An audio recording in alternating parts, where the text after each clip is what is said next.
So yeah, we're picking up in Daniel 11 because I wanted to.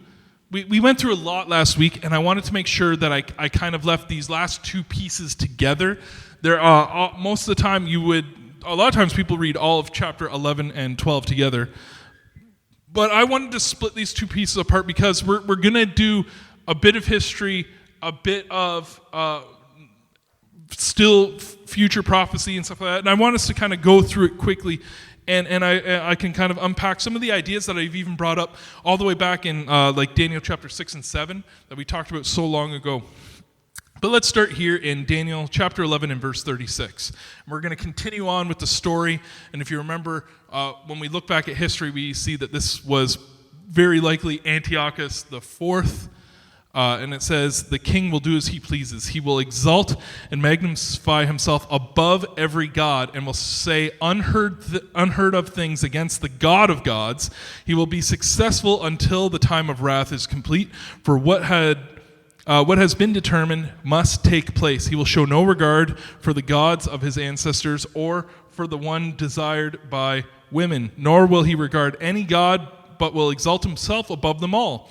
Instead of them, he will honor a god of fortresses, a god unknown to his ancestors. He will honor with gold and silver and precious stones and costly gifts. He will attack the mightiest fortresses and with the help of a foreign god, and will greatly honor those who acknowledge him. He will make them rulers over many people and will distribute the land at a price. At the time of the end, the king of the south will engage him in battle, and the king of the north will storm out against him with chariots and cavalry and a great fleet of ships. He will invade many countries and sweep through them like a flood. He will also invade the beautiful land. Many countries will fall, but Edom, Moab, and the leaders of Ammon will be delivered from his hands. He will extend his power over many countries, and Egypt will not escape. He will gain control of the treasures in gold and silver and all the riches of Egypt, with the Libyans and Cushites in submission. But reports from the east and the north will alarm him, and he will set out with a great rage to destroy and annihilate many. He will pitch his royal tents between the seas at the beautiful holy mountain. Yet he will come to his end, and no one will help him. Okay, so that's the end of chapter 11. And as we remember, Antiochus IV, he was an antichrist. Now you'll remember this, like if you've ever listened or heard the teachings about Antichrist before, there are multiple of them. It just means that they are against Christ, the opposite of Christ, okay? So we're not talking about like it's kind of like when Jesus looks at Peter and says, "Get behind me, Satan." He's not saying he's like, he's Lucifer. He's not saying like he's, the prince of demons. He's not calling him that. He's saying you're being the enemy of God at this moment. Right? You're trying to get in the way. Get behind me, Satan. And so when we say Antichrist, that's what we're saying. We're saying these are people that are the opposite of Christ. And we see this has been forecasted for us in earlier parts of chapter 11 and other parts of the Bible, of the book of Daniel as well. And depending on who you are in history, a lot of secular secular historians see him as largely controversial, but not necessarily evil, whereas, of course, Jewish scholars look at him as one of the most heinous rulers of all time. He was a horrible, terrible person. But no matter who you were, one of the truths of the matter is, although he called himself Antiochus IV Epiphanes, meaning God manifest, because that's how he saw himself. He saw himself as brought there by the gods to do the Lord God's will. Right? He is the special, the chosen. I am this unique person. But the people around him and those that were close to him actually gave him a different name. And I think it was like Epimenides or something. I forgot to write it down. But it would translate into Antiochus IV, the madman. Right? So it wasn't just the Jews calling him this. Even his own Greek allies were like, no, this guy is crazy. This guy, what he's doing is wild. Now, he was incredibly successful in many of the military campaigns that he waged. He succeeded in taking territory away from the Ptolemies, who were the current rulers of Egypt. He actually at one point successfully annexed almost all of Egypt except for the city of Alexandria. He had great success, and he was basically, as the book of Daniel tells us, he was going out doing what he pleased. He went up and annexed places like Armenia, Georgia. He went as far east as I think he went as far east as Kazakhstan, modern day Kazakhstan. He took the Seleucid Empire to its greatest maximum geography. Like it was massive. And this is part of why there are so many secular biblical scholars who try to make the claim that Daniel must have been written in the 160s BC, because the accuracy and the detail that is given about Antiochus is just so specific. They're like, only someone who was alive at the time could have possibly have known about what was going on. In fact, even as I said, even the title that Antiochus gave himself, Epiphanes, means God manifests. He saw himself as greater than many of the gods. He actually set himself up as greater than the Jewish God, greater than Yahweh himself. And while he did achieve victory, and history records that he did very well, he was incredibly harsh to the Jews, unlike any before him. When Babylon came and conquered the Jews, although they scattered them and made them immigrate across the entire nation of Babylon, they didn't treat them any differently. For the most part, they were allowed to practice their religion outside of a couple kings that did some strange things. But for the most part, they were left alone. As long as they're paying their taxes, we don't care how you practice yourself in your private life. And then the Persians came. The Persians then gave them back Jerusalem and said, you can have your holy city, you can be your own people, have your own culture, do your own worship practices, just make sure you pay your taxes, give us the money, that's all we really care about. Right? Persians did this. Then, of course, Alexander the Great comes in, same deal. The empire breaks up. It's now in the Seleucid Empire, same deal. The Ptolemies come up, conquer it, same deal. They always had the same deal. They didn't really care what the Jews did as long as they were paying taxes. But then when Antiochus IV came, things were different. Because not only did he want to Hellenize the entire region, he wanted them to become more Greek. He really had a disdain for the God of the Jews. He saw himself as he saw the God of the Jews, he saw Yahweh as less than, and he saw himself as greater, and he elevated himself to the status of a God who was in line with Zeus.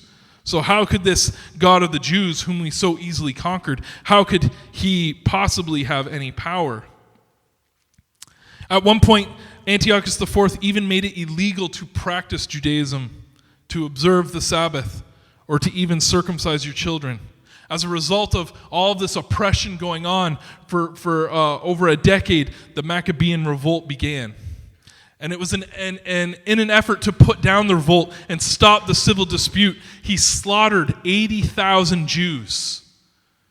He forced the priests. You remember me, I told you about how he set up the idol to Zeus in the Holy of Holies. He sacrificed a pig on the altar. And then what I didn't tell you before was he forced the priest to eat that sacrifice of pork on the altar.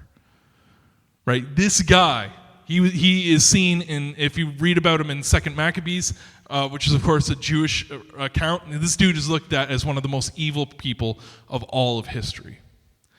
But in the end, God would have his vengeance. In 164 BC, Antiochus IV would die. Now, according to secular sources, it seems somewhat mysterious. He got ill, and then he dies. They don't talk much about it, because not much is known. And if you know anything about, it's like anything, right? When powerful people, when people in great important positions get ill, suddenly we don't really hear a lot about what's going on, right? Because they always want to show them in their best light. But if you read the account in 2 Maccabees, and if it's to be believed about what was going on, he was afflicted by an illness that was caused to him, that caused him to slowly rot away. And it's actually a really, really gruesome account, how he died. It's obviously the most detailed account that has ever been given because, again, most other historians, right, if you're a Roman historian or a Greek historian, you're probably not going to write about your leaders in such detestable light. The Jews had no such qualms writing about Antiochus in this manner, and they go into detail very gruesome detail about what happened to him over the last year of his life. And it's again, if you want to know about history, you want to read about it, it's actually incredibly interesting, an interesting period of history. I would recommend you read it, but just know that it's gross. All of this happened, right? All of what we've just read, what we've seen here, all of this prediction that was given to Daniel, all of this stuff has happened. It's been complete, and the story is finished. And it's in such detail, as I said, that there are so many people who say this must have been written in 162, 163, somewhere around there, because how on earth could someone get so much right? Right? The details are so close, the things are so particular. However, this isn't where the book of Daniel ends, and so we're going to look at the relatively short chapter of chapter 12 here. And it's widely seen by many to mark a prophecy of the end times. Chapter 12, verse 1 says, "At that time, Michael, the great prince who protects your people, will arise. There will be time of distress such as not happened from the beginning of nations until then. But at that time, your people, everyone whose name is found written in the book, will be delivered. Multitudes who sleep in the dust of the earth will awake, some to everlasting life, others to shame and everlasting contempt. Those who are wise will shine like the brightness of the heavens, and those who lead many to righteousness like the stars forever and ever. But you, Daniel, roll up and seal up your words in the scroll until the end of time. Many will go here and there to increase in knowledge. Then I, Daniel, looked, and there before me stood two others, one on the bank of the river and one on the opposite bank. One of them said to the man clothed in linen, who was above the waters of the river, 'How long will it be before these astonishing things are fulfilled?' The man clothed in linen, who was above the waters of the river, lifted his right hand and his left toward heaven. I heard him swear by him who lives forever, saying, 'It will be for a time, times and half a time. When the power of the holy people has finally been broken, all these things will be complete.' I heard, but I did not understand, so I asked, 'My Lord, what will the outcome of this be?' He replied, 'Go your way, Daniel, because your words are rolled up and sealed in the time of the end. Many will be purified, made spotless and refined, but the wicked will continue to be wicked. None of the wicked will understand, but those who are wise will understand. And from the time that the daily sacrifice is abolished and the abomination that causes desolation is set up, there will be 1,290 days. Blessed is the one who waits for and reaches the end of the 1,335 days. And as for you, go on your way till the end. You will rest, and then at the end of those days you will rise and receive your allotted inheritance." So this one's strange. Often because what we see is we often read this particular passage, and it often gets attributed to the judgment at the end of time, especially verses 1, 2, and 3. And especially because, as I said in verse 2, it says, those will awake, some will go to glory, some will go to damnation. And this makes sense to me, and I want to particularly focus on the book of Matthew today, because I want to focus on what Jesus had to say. And Jesus in the book of Matthew chapter 24 and verse 15 said, "So when you see standing in the holy place the abomination that causes desolation, spoken of through the prophet Daniel, let the reader understand." And later on in Matthew 24, verse 31, he says, "And then he will send his angels with a loud trumpet call, and they will gather the elect from the four winds, from one end of the heavens to the other." If you go into all of Matthew 24, I just picked out those two verses really quickly so we could talk about it. Matthew chapter 24 is Jesus talking about the end. He's talking about the judgment and the final judgment that's going to be coming. Later on, he even goes on to talk about the separation of the sheep and the goats, which I'm sure many of you are familiar with. But I wanted to point out these two particular verses in particular. The first one in Matthew 24, verse 15, he literally talks about spoken of through the prophet Daniel. He talks about the abomination of desolation. Why do I bring this up? Because we talked about it last week where I said when they raised up the statue of Zeus in the temple, right? This was and is referred to by the Jews even today as the abomination of that causes desolation. And the reason I want to point to him talking about the prophet Daniel goes back to what I believe to be the authenticity of the book of Daniel, right?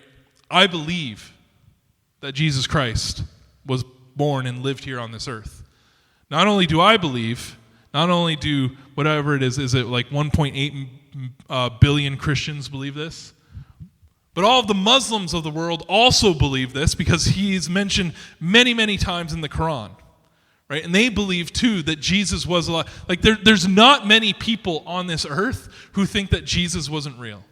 So we got point number one. I believe that Jesus was real. I believe that he died on the cross and on the third day rose again, and then in front of a crowd of witness 40 days later ascended into heaven. I believe those accounts. I believe that he did that because, as he claimed, he wasn't just a man. He wasn't just a prophet. I believe that he was, as he claimed, he was the Son of God. And I believe that if we're going to say he's the Son of God, then when he unrolls the scroll of Isaiah and affirms this as real and true, when he unrolls the scroll of Jonah and says the sign of Jonah is this and this is true, and when he goes right here and he says, and the signs of Daniel and this is true, then I believe that what we believe about Daniel is true. I also believe that, as I was telling you before, the reason why we don't have much evidence from that time, one of the things, by the way, that Antiochus IV did very, very well was burn tons and tons of not just Jewish scripture, but any holy words he did not agree with.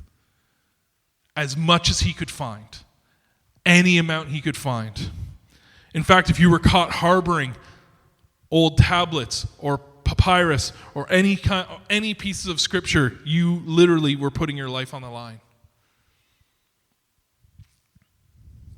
I think this is why we have so many copies that come from 160, because after he was dead, it was a lot easier to keep these copies hidden and secret. It was a lot easier to make copies and have them distributed because you're no longer putting your life on the line. And many of you, as we were going through this, as we were reading this, you probably also thought about Revelation. And I think that comparing this particular account to Revelation is appropriate. But as I said, I just wanted to focus on the words of Jesus, because Jesus himself taught and talked about this a lot. And so I believe that, as I said, all of this could not, I believe that it could not have been, he taught about it, so I believe that it could not have been fulfilled entirely. Right, because when Jesus is talking about this, he's talking about some future time. He's talking about a time that hasn't yet come. Because at the same time, you remember that Jesus, in the same passage in Matthew 24, he also talks about how the time of the end is unknown even to him. Only the Father knows. This is why whenever you hear people, by the way, that are going around, as we just saw only 2 weeks ago, when people are going around saying the rapture is about to happen, it's going to happen on this date, you can completely write it off because you can go, look, God already revealed. It's going to come like a thief in the night. No one's going to get forewarning. No one's going to get any sort of advanced glimpse. It's just going to come, and it's going to happen quickly and swiftly. So maybe you're asking yourself, what about the 1,290 days? Wait a minute. Didn't God put a time to this? Didn't God say this would all be fulfilled in 1,290 days? And this is what's incredible, and this is what I love about this. The resistance that began with the Maccabees until the time that they were able to rededicate the temple, to cleanse it of the abomination, was just a little longer than 3 years. In case you're wondering, the 1,290 days is 3.5 years. The revolt, the Maccabean revolt, began early in 167 BC, and it ended in 164 BC on December 25th, 3.5 years after it began. For 3.5 years, the Jews were unable to participate in their worship of God with the daily sacrifice.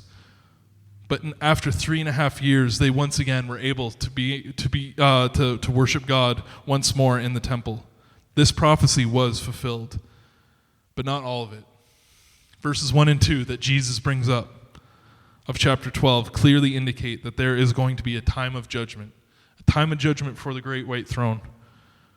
And so if Jesus says that none know the time, then maybe you're asking yourself, well, why bring this up at all? Why would you tell people that one day there will be judgment? It's actually quite simple. It's this. It's hope. It's the hope that each and every one of us has, that all the wrong that we see that's happening in the world, all the evil, All the bad things. Have you ever heard people ask you or other Christians this, and they'll say, well, if God exists, then why does he let this happen? Why does he allow this to happen? Why does this evil thing occur? Why does this horrible thing happen? Why? And the answer is, because he will make it right in the end. In the meantime, he's giving us every opportunity by our own free will to live and make choices, make decisions, to allow ourselves to make mistakes. But in the end, he will fix it all. His justice will be had. You cannot escape it. You cannot get away from it. Everyone, as he says, with the loud trumpet call, they will all be gathered. And we know from his parable of the sheep and the goats, we will all stand before the great white throne. Every single one of us, not just the Christians. And we will all, as we see that book of life open up, we will know whether or not we put our faith in Jesus or not. Whether or not we allowed God to be Lord of our life or not.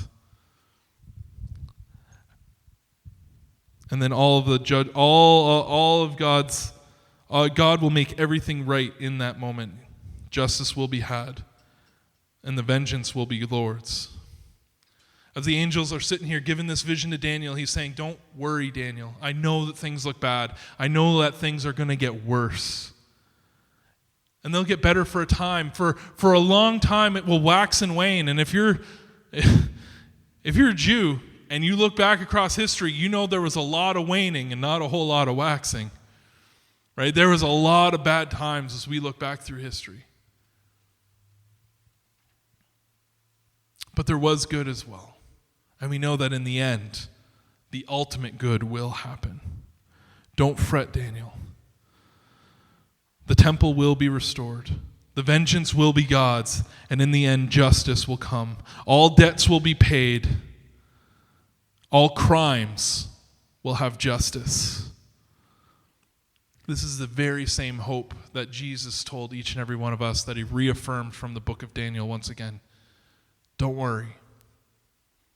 My Father knows what you're going through. But his justice will prevail. And so as we come to the very end of the book of Daniel and we see how the things are going to unfold, we see how things are going to parse out.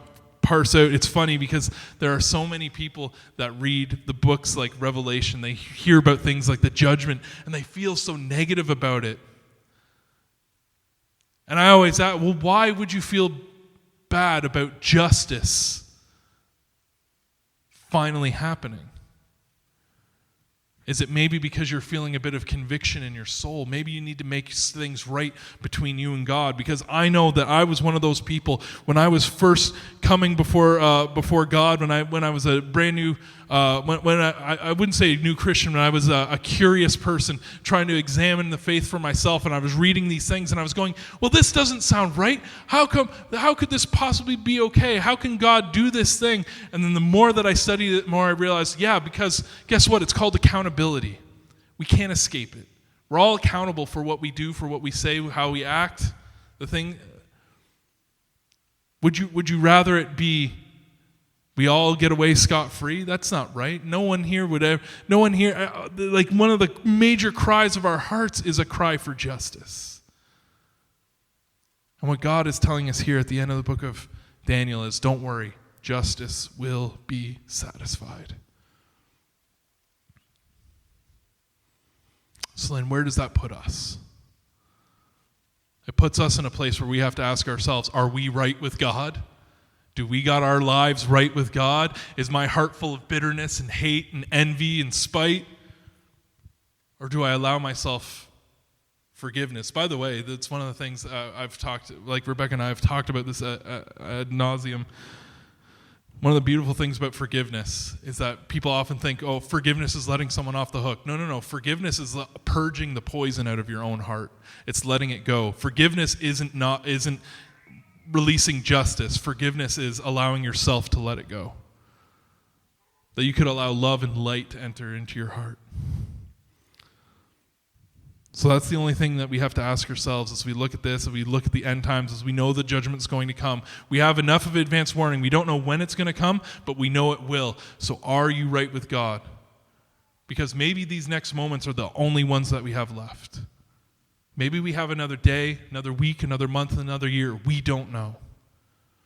But what we do know is this: we need to be prepared, we need to get ready, and we need to make our lives right with God and make sure that we keep it right each and every day, and that we serve him.